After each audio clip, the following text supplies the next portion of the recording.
friends, today is day 2 of our story reading since we can't be in class.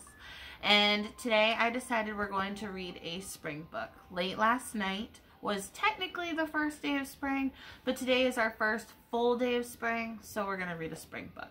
Now that spring has arrived, we're going to start to see a lot of changes outside in our community. We're going to start to see green grass and flowers blooming. We're going to see new babies being born, new bunnies and deer, and we're going to see a bunch of changes happening.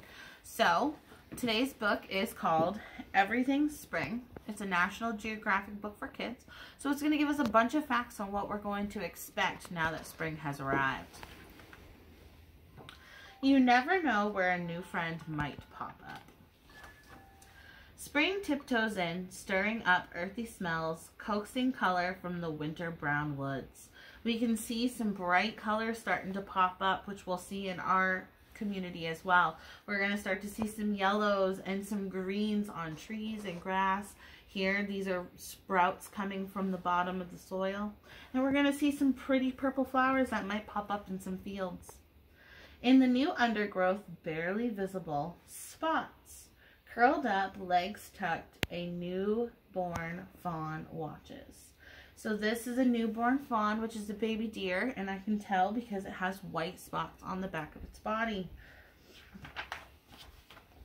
Spring nudges awake slumbering trees. Here's some bright colors and a new bud on the end of a tree. Leaves unfurled to hide fluffy nestlings gobbling a buggy breakfast. We're going to start to hear a bunch of birds coming, and we're going to hear them singing songs. They're going to lay eggs and they're going to hatch and bring newborn babies, and we can see this mother has an insect in her beak and she's going to feed it to her new babies. Spring pulls flowers and rubbery mushrooms from unexpected places. Abracadabra. Mushrooms are going to start popping up in the grass, on trees, everywhere. Spring welcomes new arrivals. Deep in the meadow grass, velvety bunnies huddle. Noses twitch, twitch, twitching. We're going to see baby bunnies start to be hopping around. Fuzzy ducklings totter to a rippled pond. Splish, splash. In they go, webby feet piddle paddling. Here I can see this duck has some webbed feet which help them to push the water as they swim.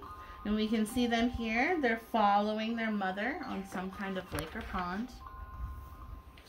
Spring brings babies to the barnyard. Peep, peep, peep. Hoppy yellow chicks explore beyond the nest. So chicks are going to start to hatch.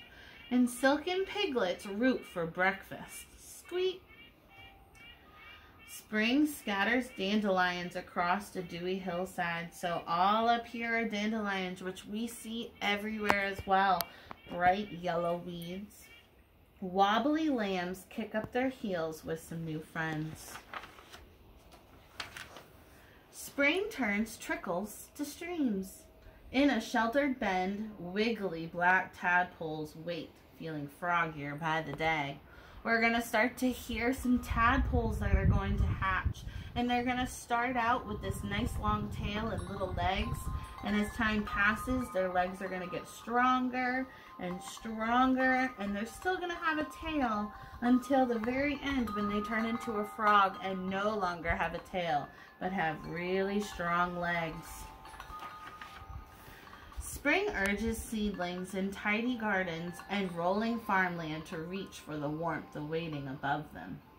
So here we're going to see people are going to start to plant seeds in the ground in gardens and for vegetables. And when time comes, they're going to pop through the soil and we're going to have these little sprouts coming, and invites wind-scattered seeds to take root in her soft, damp soil. So here we see some more dandelions all through here. And there's a little boy who's picked a dead dandelion. And he's actually going to blow the dandelion and it's going to disappear. All of the little tiny pieces are going to float off and then you can see them scattering around, which will create new dandelions to be grown. Spring drags a gray blanket across the sky. We're going to start to see a lot of rain and dreary days. Plip, plop, plip, raindrops. Every creature hurries and scurries home to sit tight till the rumbly storm passes. Here I see a bunny just like from Rabbits and Raindrops, the story we read before. And this bunny is trying to seek shelter away from the rain because the bunny's fur is not repellent. It's absorbent, which means that when the rain hits his fur, it's going to soak in and it could make the bunny very sick. And the spring bright sunshine shines again. So here we see a beautiful spring day, beautiful blue sky with fluffy white clouds, a bunch of greenery on the trees and on the bank. I see some flowers. There's no more ice on this lake or little pond. Animals are going to be able to access the water here. So now that spring has come, we're going to start to see all of these changes, my friends. What's one thing that you love to do now that spring has arrived? I am looking so forward to taking my dog for walks now that I can get outside.